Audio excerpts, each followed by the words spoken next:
Hello, my name is Chief Grove and I'm going to give a tutorial on how to use the snipping tool.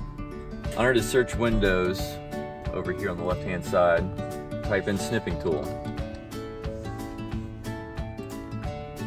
Here you're going to get a little box. It's going to give you some options. You've got new, you've got mode. Here it gives you freeform snip, rectangular snip, window snip, full screen snip. You got delay, you got cancel, and you got options. Under options, it just gives you hide instruction text, always copy snip, URL, any other option you may want to choose. So what the delay can give you is a 1 to 5 seconds. So if you wanted to show a display such as this, showing an option action screen, you can do this by right-clicking on the whatever second you choose. So right here, 2 seconds. I'm going to select new snip.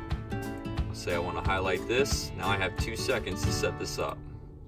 There you go. Now I have my option there. What I can do here is edit.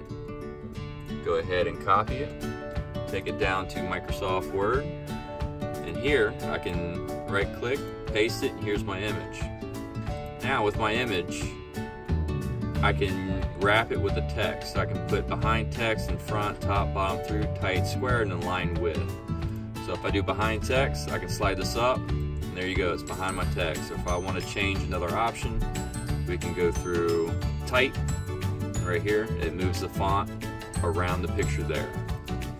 I hope this presentation gives you some help, and see you in the near future. Thank you very much.